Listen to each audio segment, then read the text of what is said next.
This is the Jerusalem Post podcast travel edition. Coming up. Talk about chutzpah. And so in Brno, there is a clock that strikes 12 at 11 o'clock every day. Is it sausages and potatoes or something else? The toilet is open to the public for viewing only. So sit back and enjoy the trip with David Harris and Mark Gordon.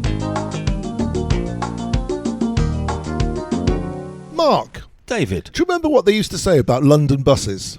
They're red. And? They're full of diesel. And? They don't come for ages. And that's usually because of a strike. And then? And then 2 come at once. In our case, 3 came at once. As you know, Mark and I go away together on fairly regular basis just to get you all jealous and to bring you this quality product that we call... Mark's pulling faces because I said quality product. Just the word quality and looking at me. Our podcast. Mark is the one who arranges our invites or gets us trips and so on and does it beautifully. And he superseded or excelled beyond all compare in the merry month of August-September of 2025. Normally, no one sends you on trips in August because that's the summer holidays. No one's around to take anybody anywhere and all the hotels are full. Yep. So I thought I'll push for one trip during August. And I pushed a little too hard. Which one did you push for first? I don't want to go out there and give away my secrets and say I pushed everybody at once. You pushed multiple buttons. I would say possibly our cruise, because we knew a long time ago when that ship would launch and we were talking to people 9-10 months ago about that trip, so probably that one. So that's episode 113 on board Royal Caribbean's new ship Star of the Seas. Then I pushed a very nice man I met in February. I hope you didn't push him too hard. When was the conference that we went to? This spring, we went to the IMTM travel conference in Israel. The International Mediterranean Media and Training Tourism Mart. Yeah, that's... Yeah. Something like that. International Mediterranean Tourism Market. I wasn't far off. You were way ahead by having 8 words in your IMTM. And we met a very nice man called Off-Air. He's lovely. He's lovely. And we've just been on holiday with Off-Air. We have. Episode 114. Hopefully, if I can edit it in time. Well, it will be, but it might come out more than 2 weeks later, as long as you've not lost all the recording, in a place called, should we tell people? Bavaria. Of course, they'll have heard it by now. Yes. We went all over Bavaria. There are lots of episodes floating around the interweb at some point in the future. But then a third one came along, and there's only 2 of us, and we go everywhere together, so we could not possibly be in another place at the same time. And I have to do some real work occasionally in between all of this. Hence, we have a guest on the podcast this week. A new special correspondent. If you're interested in being a special correspondent for Mark and David's travels on the rare occasion we have too many trips. She just put her hand up. You don't want anybody else to join, do you? No. We've got this queue or line of our friends who keep saying, I'll even go in your suitcase. Anyway, we'll introduce you to that voice in a minute. Oh, we can have a knockout tournament, have people fighting. And film it. Yeah. That would do great for our social media. We're going to be heading after the break to the Czech Republic or Czechia, which is maybe something we can talk about. Mark, do you have a quiz question before we do that? I do. There is a word that we use in everyday English, but it has a Czech origin and it means hard work or labour. What is that word? The answer at the end of the pod. You're listening to the Jerusalem Post podcast travel edition. Find us on Facebook, Instagram and Twitter at MarkDavidPod or mail us at markdavidpod@gmail.com. But the best thing about Karen... Oh, we've got a name. Karen? Yes. Our correspondent? Yes. Is she buys goodies for when we record. David just gives me alcohol, which is terrible and you shouldn't. We're at Karen's place. We'll introduce you to her in a second. But we've got assorted nuts. We've got chocolate-covered nuts. I see a rather large chocolate-covered cookie. Chocolate croissant. Kubukim. And most importantly, a teapot. With English tea. Excellent. Do you want to introduce yourself to our audience? I wasn't prepared for that, but I guess I can if you insist. So now that I am your chief foreign correspondent and main filler-inner of spaces without any other serious competition, say no more, I'm Karen Safrir. I write for my drawer normally. I'm an addictive traveller that I don't normally write about on public pages. And you've pulled me out of the drawer to do exactly that. Well, we had to be very careful about when we got hold of you, as it were, because you were between trips. I was exactly between trips, but you could never have too many. Well, you can if you've got day jobs like Mark and me. Give us an outline of your trip. How long were you there for? Which cities did you visit? And you think that I'm going to be able to pronounce them without looking at what they are called. We flew into Prague. We were there for a day and a half. We went to the zoo, of all things. That was the very first thing they took us to see, promoting it, and it is a very amazing zoo. We stayed that first night in Prague, and then the next day we started our travels. We were there all together for 5 days. Another one of the cities that we went to, which is a particularly beautiful one, was called Brno. How many R's in that? Brno, but absolutely impossible to say unless you ask. So it is pronounced like a cold day and then a no at the end. And all the rest of the places that we went to see are completely unpronounceable, and we will get to them one by one, and I'm reading them and trying to pronounce them correctly. You said we. Who was the we that you were travelling with, and which very kind people invited you?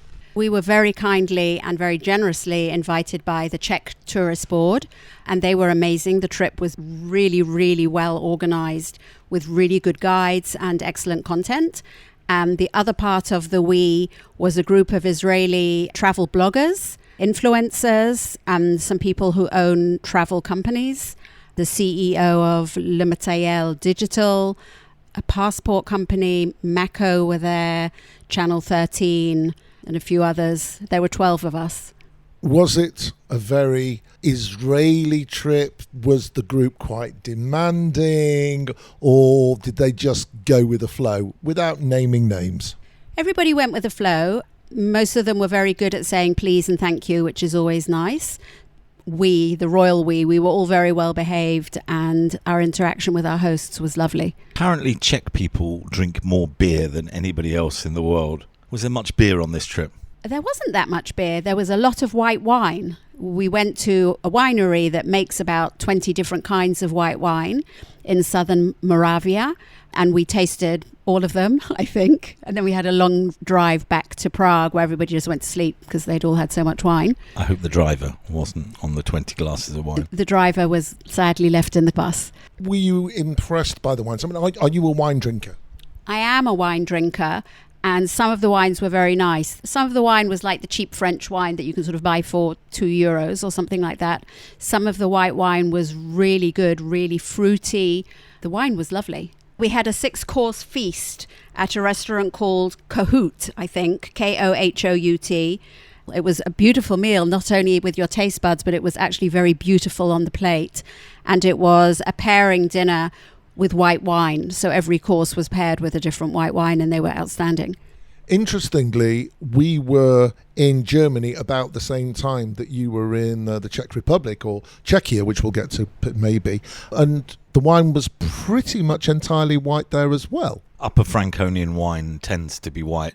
Something to do with the climate. And I suppose Czechia is not Mediterranean, it's a bit cooler, so maybe that's the same logic. The same if you go to Alsace, the really strong wines, Alsace not being that far away, the really strong wines are the whites. Before we go to our first ad or second ad break, talk to us then a little bit about food, since you went in that direction. Give a general picture. Is it sort of sausages and potatoes or something else? A lot of meat at breakfast that most of the Israelis didn't touch. Unlike the UK where it's bacon and eggs, here there was a lot of sausage, what the Israelis would call salami or pastrama. I think some of it was horse and some of it was pork. Neither of it appealed to any of us particularly. Because they knew we were a Jewish group, I think we were less exposed to the sausage.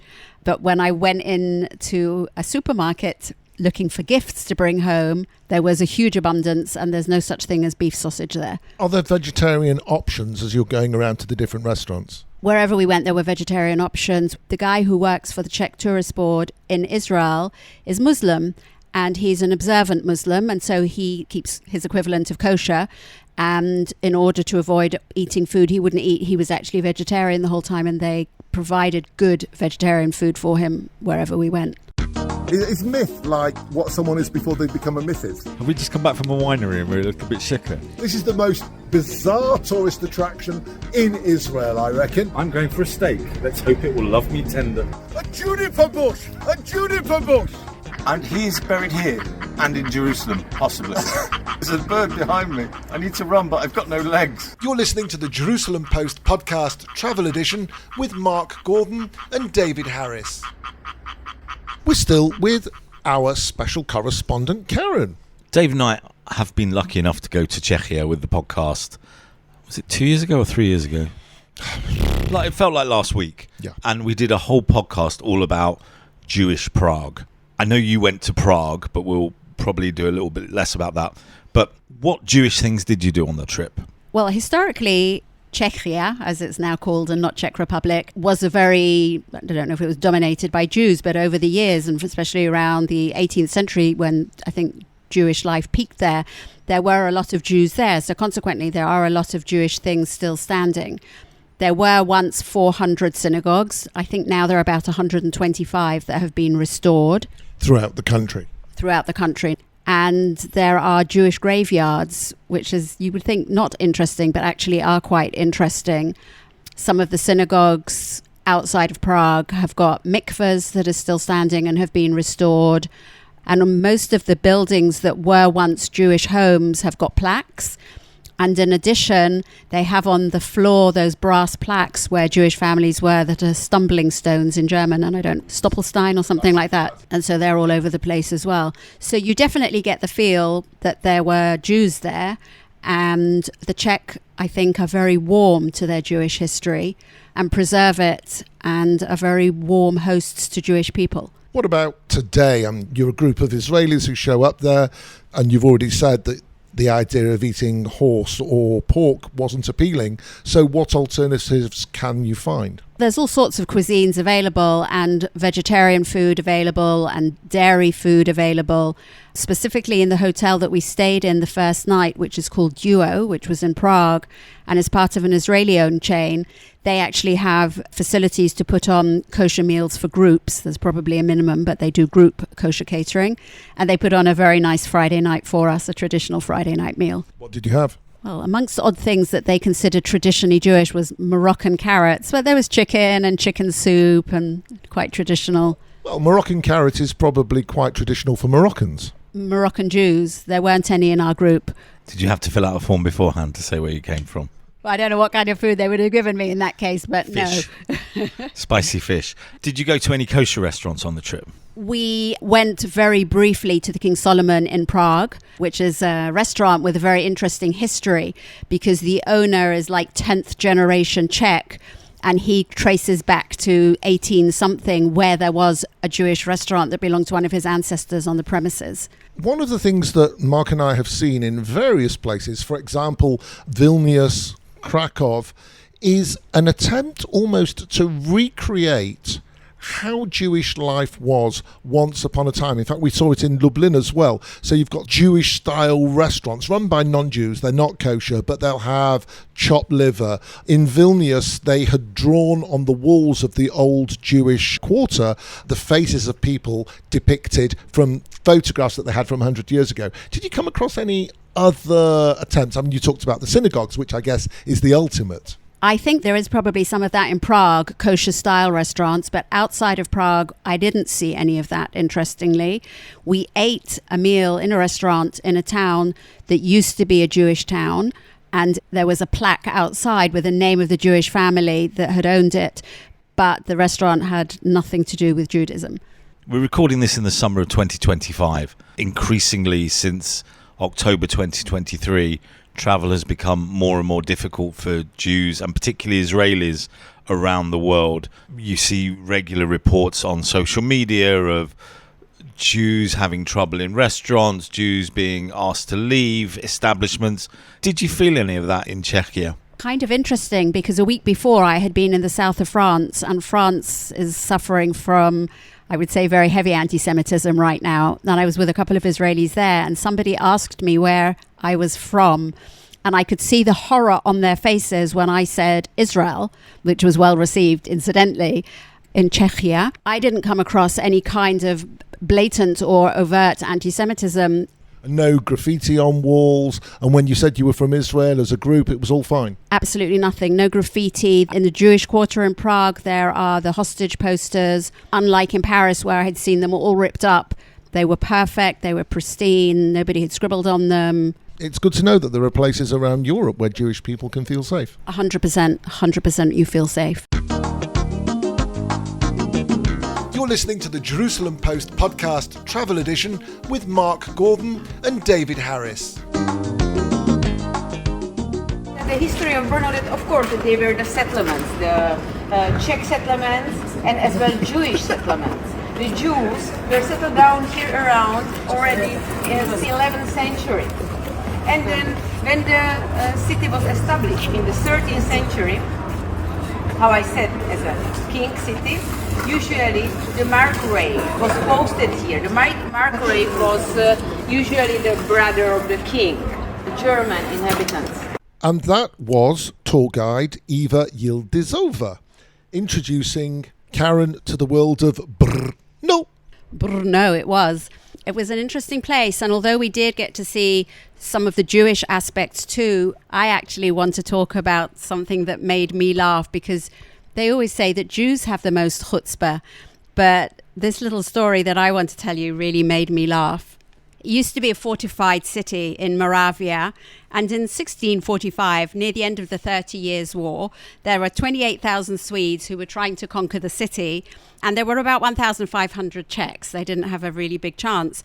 And the Swedes had said to them, if by noon we haven't conquered the city, we'll leave. So the Czechs rang the bell for 12 o'clock. At 11 o'clock, and they left. Excellent. True story. Yes. True story. Talk about chutzpah. And so in Brno, there is a clock that strikes 12 at 11 o'clock every day. Excellent. What a lovely story. That's about the third time we've been on our travels and heard stories about the Swedes not winning anything. I think we're in Zamość. They're not very good at fighting the Swedes, although they are millions of miles away from Sweden. Also, in the days of the Vikings, the Vikings basically conquered Istanbul, Constantinople. Tell us a little bit about Brno, because I think lots of people listening to this would have either visited Prague or know about Prague and its beauty. And I didn't know anything about Brno until you said that it's a really pretty little place. So how did you find it? Has it got a big old town? What's it like? Is it hilly? It's the second biggest city in Czechia. They call it Prague's little sister. It's smaller in kilometrage. I think it's very quirky. It has a beautiful old town. There is a hill with a castle on the top, just like everywhere else in Europe. And there are some synagogues. It has a very beautiful vibe. And it's got some other funny things as well. There was a competition between two churches that were being built, who would have the tallest spire. And they kept making the spire itself taller and taller so that one would be named the cathedral. And then one of them was named the cathedral, and a stonemason with a sense of humor put a statue of himself or somebody else on the window of the church that didn't get the title cathedral, actually mooning the other church, and it's still there. Superb. I'm going to Brno. To moon? I love you to the moon and back. Yes, I'm not sure I want to go there. Yes. Oh, gosh. Karen is actually showing us the picture of the A man's moon. bum. Yes, a man's behind. Thank you. On the church wall. That was me last Thursday. Go on, you were going to ask a question. I was distracted by bottoms. You said it had a fun vibe to it. Was it a city full of young people? Did you feel that it wasn't like a stuffy Eastern European city, that there was a young vibe, more modern, more Western? Hip, that's the word. We did go to a nightclub there, actually, something called the Crazy Panda or something. So there is a young, hip community there, but I wouldn't describe Czechia in general as a hip youngster kind of place. I think it still has that older East Europe vibe. Tell us about the underground reservoirs. They're absolutely amazing. There was a shortage of water, as there are in many places, and in the 1800s they started building underwater reservoirs. They actually built 3. It looks like a cathedral with an amazing echo. Definitely worth a visit. Only been open to the public, I don't know, in the last 2 or 3 years. So you go up and down, up and down, up and down 3 different times. And none of them are working anymore, but I think they were working until about the 1960s or 70s, so quite up to modern times. And they were copies of a system that they have in the UK, and you can still see in London and in Kew, apparently, the same kind of huge cave-like reservoirs that are underground for water. They pumped the water up from the river. It wasn't very good water. It was yellow. They said it tasted bad. And there was also beer made in Brno from the same yellow water that apparently tasted equally bad. That's an advert for Brno beer. Anything else you want to tell us about Brno? Because after the break, we'll move on to the places that you can't pronounce. I just want to add that we stayed in a very beautiful hotel there, the Grand Palace in Brno. It was the most amazing hotel. It was actually an old building that was built in 1853 as a palace and was built not by Jews, but for wealthy Jews. And on the top level of the building, there are stars of David just as part of the decoration because they were hoping to get Jewish clientele. It was turned into a hotel in 1870 and is absolutely amazing.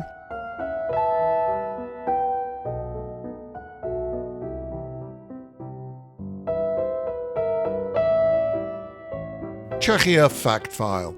Czechia's main airport is Prague's Václav Havel. You can fly directly from Tel Aviv with El Al, Smartwings, Bluebird Airways, Arkia, Israel, Fly Lily and more. Prague is served by about 75 airlines, connecting 165 destinations globally.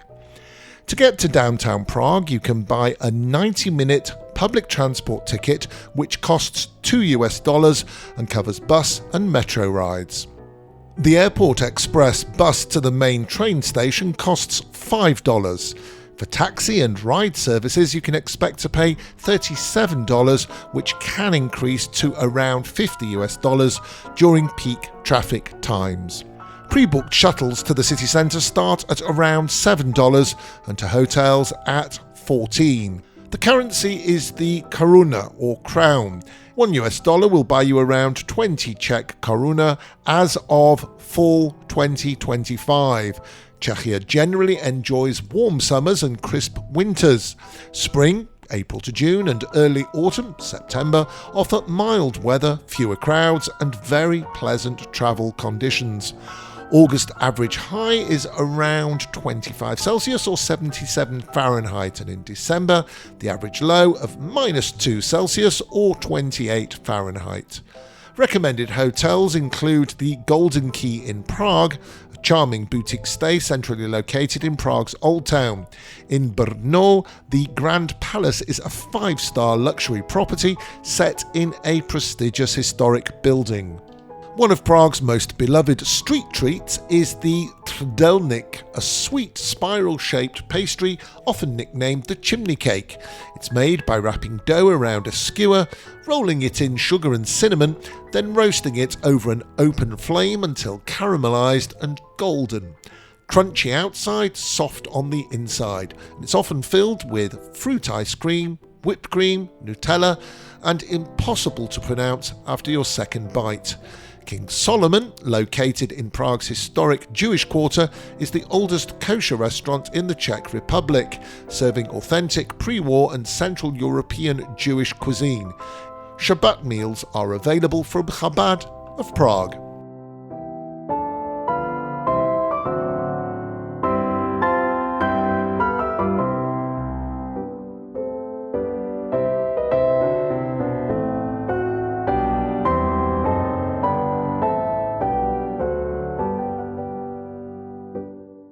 Beyond the two main cities of Czechia, what sort of places did you go to? Was it more rural, local feel? The place that we went to the next morning was something called the Moravian Karst. It's an area of limestone caves and sinkholes. It's about 40-minute drive outside of Brno. Don't ask me in which direction. And there are actually 1,200 caves underground and a huge abyss. It's spectacular. It's absolutely stunning. It's all hiding underneath the forests. 5 of the caves are open to the public. The first cave that they took us to see, or not the cave, was actually an abyss. And it was called Makocha Abyss, which means stepmother. I'm guessing you really want to hear the story. Yes, please. Yes, please. Legend has it that there was an evil stepmother and she pushed her poor stepchild into the gorge. But luckily the child survived, fairy tale children often do. She was rescued by the locals, and they were so furious with the stepmother that they shoved her down instead, and she didn't survive. And now it's called Makocha Abyss, which means stepmother abyss. So what do you get to see if you're going into the public caves? You go down by cable car. There's Ooh, cable car. To go how far? not very far, maybe 5 minutes in the cable car. Don't know how many meters. Not that deep, but very, very beautiful, very, very lush, very, very green. And at the bottom, there's a river running through it. So the cable car's not inside the cave. It stops at the entrance. No, but you're doing spoilers because there is something else in the cave. Two interesting things. One is that there are stalactites and stalagmites. Which ones go down and which ones go up? Tights go down. Mark, is that how you remember it? Yeah. The way I remember it is stalagmites are from the ground. Well, I don't remember it, but there was another lovely story there. There are loads and loads of stalactites and stalagmites, and when they join, they're called columns. But in one of the caves that we went into, there is a stalactite, stalagmite, almost meeting column, and they're called Romeo and Juliet because they're waiting for them to join. It's taken about 5,000 years of dripping to get them 15 centimeters apart, and they say it would take another 1,500 years for Romeo and Juliet to meet, but the water's not dripping anymore, so they never will. You should have just added some salt yourself. It's salty, isn't it? It's limestone. It is actually salty. You're not allowed to touch anything there. They're very strict about not touching anything.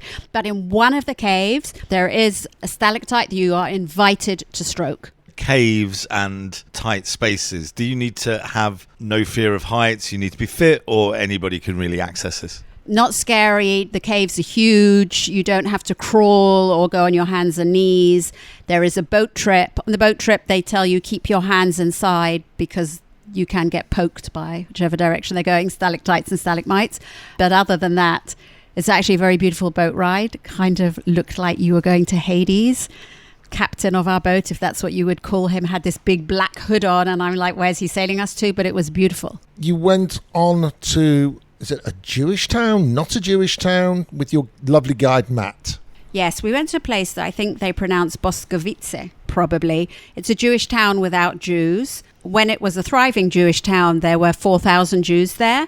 That was between the 16th and 19th centuries. By the eve of World War II, there were only 400 Jews left because it wasn't a prosperous town and most of the people had moved to Brno. After the Holocaust, just 14 survivors. There is a museum with what you had described before, like a rebuild of what a Jewish house looked like. And interestingly, they had a table that was laid, which could have been a Seder table, except it had every Jewish accessory on it. A shofar, a Sefer Torah, all sorts of things, not relevant to Seder night, but it was very beautiful, and it was all genuine Jewish collectors, what you would use today for prayer, for festivals, for meals. Sad, really. Let's listen to Matt. Synagogue in the town, there were 3 of them. It was refurbished in the late 17th century by addition of the women's gallery. And in the early 18th century, it was decorated by various writings in Hebrew. You will see them inside. It's actually the most important part of the synagogue that still survives today. Those writings, done by Polish artists. In the Second World War, it was used as basically a storage unit for all the refurbishments from Jewish houses. And it stayed like that for another 50 years after the war. Only in the 90s and early 2000, it was restored.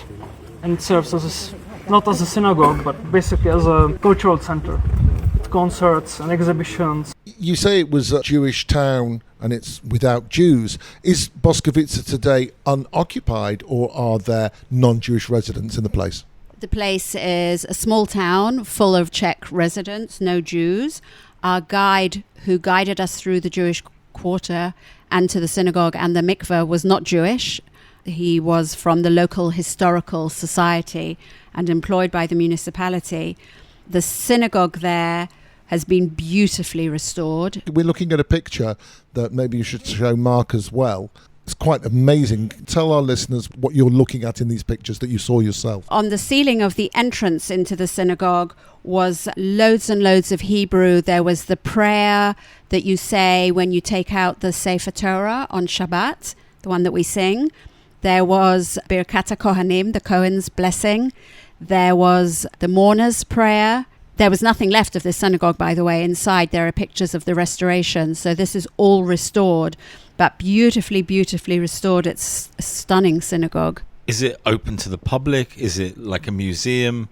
It's like a museum. There aren't museum pieces in it. It's just a synagogue, but it's open to the public. You may have to book it ahead of time. I don't think there are a lot of visitors there. It was open specially for us.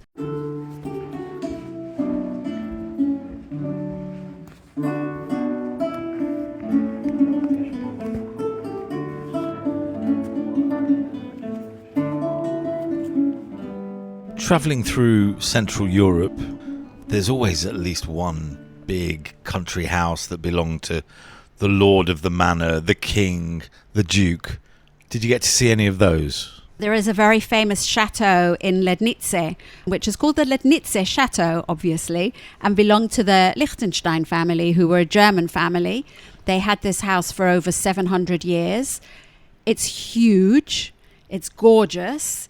They've actually got a river, a lake, all man-made, but you wouldn't think so when you look at it.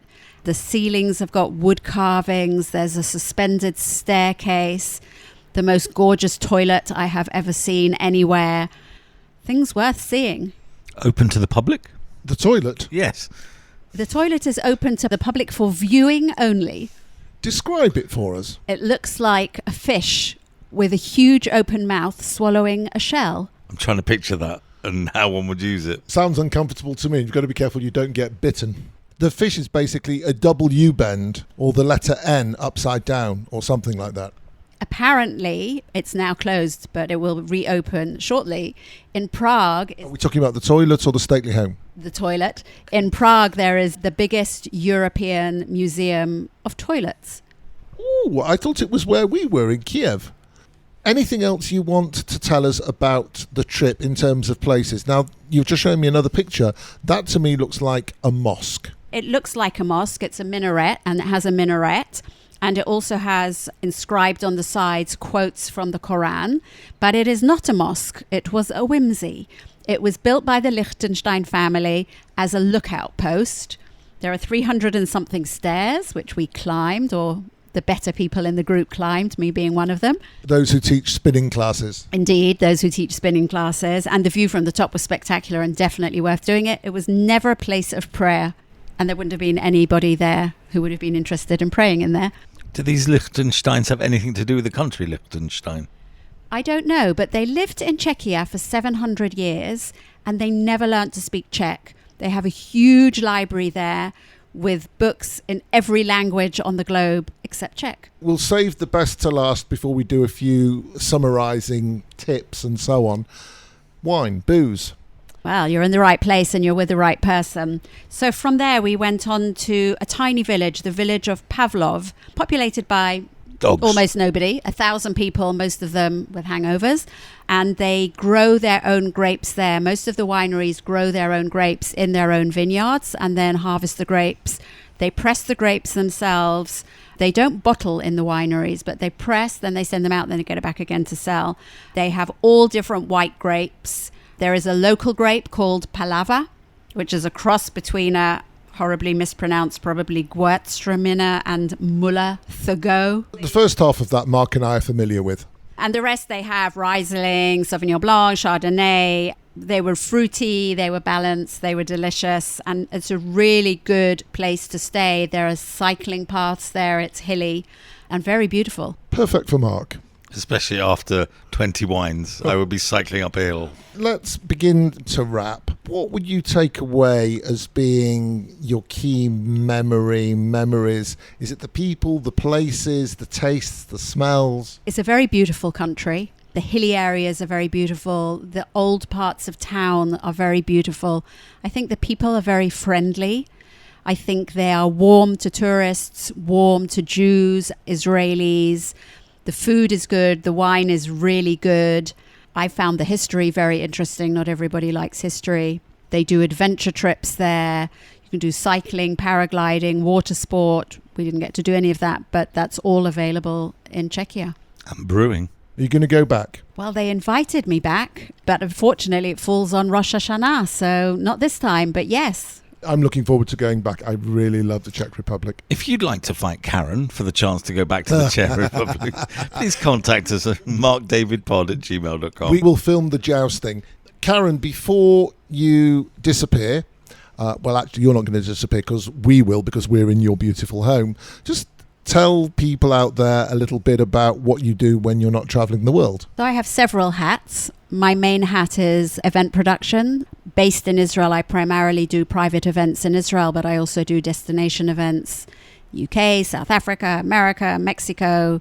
Actually, wherever you can afford to take me, I'm happy to fly there and do it. If anybody is actually interested in talking to you about your trip to Czechia, or maybe they would like to use your services because they have an event coming up, how can people get hold of you?